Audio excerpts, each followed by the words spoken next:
Welcome back to some new r/petty revenge stories, where people share small victories over those who wronged them. I hope you had a great day. Thanks for all the likes and comments on the last video. And now, let's start with the first story. It's called Forced to Apologize. There are no local pizza places around me, and I'm forced to use a big corporate franchise pizza place. My house is on the borderline for deliveries, but it's not that far away. I have been ordering pizza from the store for years, and there was never an issue. Well, they had an online special, and I could not get it to work, since the online site said my house was out of the zone. I call up the manager and see if they can give me the special, since they do deliver to my address. If he said no, I would have taken it, as he can't because of the computer system, and accepted it. Instead of giving me a reason, he just hangs up on me. I think it's just a disconnected call, and call back.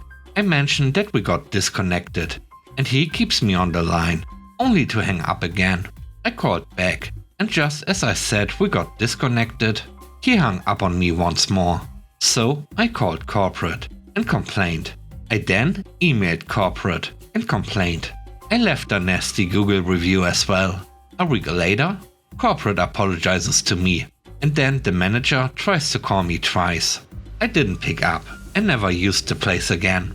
The best revenge was my school did all their fundraisings through that store. Hundreds of pies per month were bought for fundraising. That stopped, and we used another national chain. Last time I checked, the store was sold to another person. The next story is called Making Him Regret It. This happened around 10 years ago. I was working at one of my first jobs out of college. It was in a predominantly Jewish neighborhood, and kosher food is more expensive than normal food. So I usually stop at the non-kosher quick shack down the street and sit down and have a sandwich for lunch.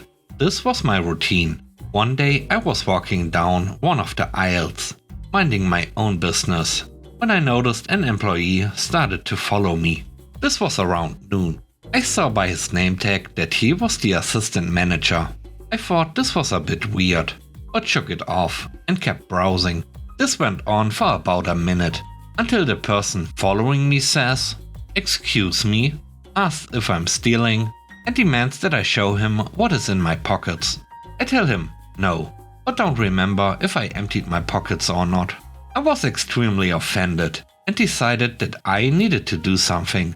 I noticed that several of the Quick Check employees were talking to several people who looked like they might have also worked for the company, but were dressed business casual. Corporate is here. I went over to the group, politely asked if they worked for QC, and when they confirmed who I thought they were, I asked if it was policy to follow someone who they thought was stealing, and asked them to empty their pockets. They said no, and that they would just call the police if they thought a theft was taking place. I explained what just happened to me, and they called the dude over immediately. I didn't stay for anything that happened next, but the guy didn't look too happy as they were talking to him. The last story is called Revenge on the Scammer. I own a specialized equipment cleaning and maintenance company. I've been running the company for the last 12 years. I take great pride in my work and run an honest business. We service everything from government facilities to small mom-and-pop operations. And I try to make everything as clear, transparent and honestly priced as possible. For the last 10 years, I've had a great relationship with Big Company. Big Company is a service provider, something of a middleman actually. In my industry, they contract me to service roughly 35% of their customer base, and we have grown to have a mutual respect for one another. They are probably my largest customer, or at least close. Roughly 2 years ago, Big Company brought on another service provider to contract, owned by Shady businessman.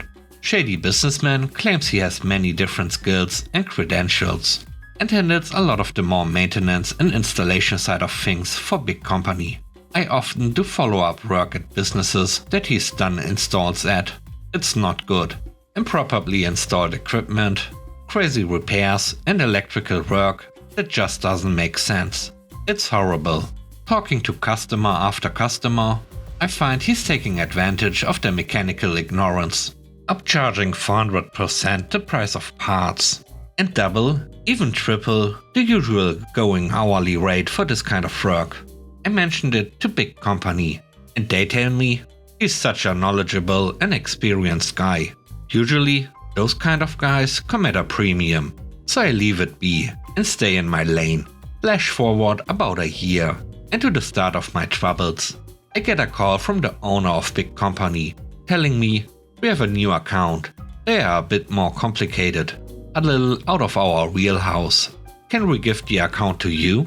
Within a week, I'm down at the account, doing a cleaning and maintenance. The type of system they have is a bit more complicated, but I am very experienced and familiar with these systems. And it isn't an issue, or so I thought. I go to start everything up, and the system isn't turning on properly. The owner comes in and says, we're going to have to start operations in a little over an hour. Are we good to go? I tell him, the system seems to not want to start. I'm going to track down the issue, and we should be good to go. He gives me a frustrated huff and leaves the room. 15 minutes later, I get a call from Shady businessman. I heard you're down at XYZ account. Owner wants you to stop work immediately and head out. I'm going to come down there to take over. Owner comes back in the room and confirms. We are like 45 minutes from opening and we've used Shady businessmen in the past. We just need to get the system going. So I take off. A few days go by and I get a call from the account. They tell me I'm going to need to call my insurance and file a claim. The system is broken. Needs a new motor. $58,000 repair cost. We go back and forth for a while, with me trying to figure out what they are talking about. They are adamant I broke the system, on the word of Shady businessman. Call insurance or see us in court. I call up my insurance. They are specific to my industry and have specialists that know the ins and outs of the job. I tell their experts every step I performed in my work. They say there's no way I damaged the motor, but they'll take care of everything. A little while later, I got a call from Shady businessman. He says, I'm sorry, it wasn't meant to be you. What do you mean? Well, to be honest, I had done a lot of installation work for this company, like 6 months back. They owe me something like $12,000. I figured if their system wasn't working, they'd call me in a pinch. Have to pay me the money they owe me to get me down there. Plus, I'd have some guaranteed work doing the repairs on the system. It was supposed to be one of big company's guys though, not you. So I'm sorry man. I was livid. This dude booby-trapped the system, so that when it was being taken apart, the release of the sensor would short the motor. I try everything I can to get him to admit it again. Text me, email me, say it on the phone. Anything, now that I'm collecting evidence. But no dice. I told my insurance. They say they'll get everything taken care of. That's all I can do. I tell the account, which is a pretty small business, and they are livid. Shady businessman is a smooth talker. He makes up a lot of complicated stuff the customer doesn't understand, and they just think he's the smartest guy around. So far, he has cost this small business nearly $70,000 in unnecessary work. I warn off my customer base from this dude. Try to get word around in the industry a little bit, but it's also hard to do so, without seeming like some bitter dude, without any evidence trying to blame shift. 4 months go by. I got a call from the account's insurance. Standard business insurance. This insurance agent is a dillhole. Apparently he worked in the industry for a short while and considers himself an expert. He was obnoxious. He's telling me I need to get a different insurance company because my insurance is garbage. They've denied the claim because they are claiming it's not my fault, and anyone with half a brain can figure out that I am at fault. I explained the situation to him. He just thinks I'm some dude trying to avoid accountability. They've paid out $58,000 for repairs on the system, and they want me to pay $1,000 for the customer's deductible. Non-negotiable. Pay or court. I'm so over the situation. I just pay the $1,000 and move on. That same day, I'm picking up supplies from our warehouse, and I run into big company's owner, and the owner of an even bigger company that I've been trying to pick up as a customer. We get to talking, and I tell them about the insurance call I got, and explain the backstory a bit. Their faces both go pale. Apparently, they've both been using Shady businessmen, and they've been having all manner of issues.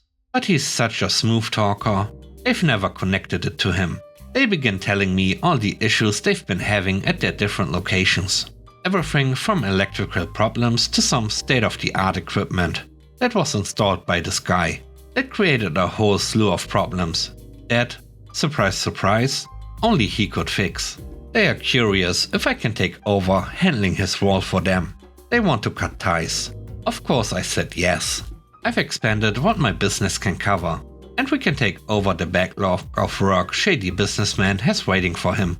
The next day, they've both sent me a list of all the work they are waiting on him to do. One by one, I start putting together quotes for each job.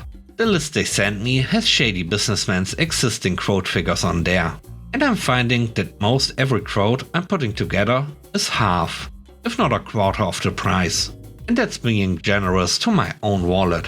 Some jobs include fees for things that sound complicated, but are just made up terminology. All in all, after I priced everything out, he had bid out a little over $1 million in work for himself over the next 6 months, that I got down to just over $280,000. I could not believe it. My new customers I've inherited have all been so grateful and got me connected with even more work. In just a short while, I've easily doubled my business as a result of this, over such a short time. Shady businessman is apparently not doing well. The smaller businesses have some sort of Facebook group. That word has been going around and not to use him, and it's gotten to the bigger business and corporations. And now his credentials have been exposed as bogus. Businesses he was doing work for, big household names, are calling me to take over as their local provider, and it's just the start. Thanks for watching the video. I hope you enjoyed it. If you did, please don't forget to leave a like, comment and subscribe. And if you have time, watch another one of my videos. And now, I hope you have a great day. See you soon. Bye bye.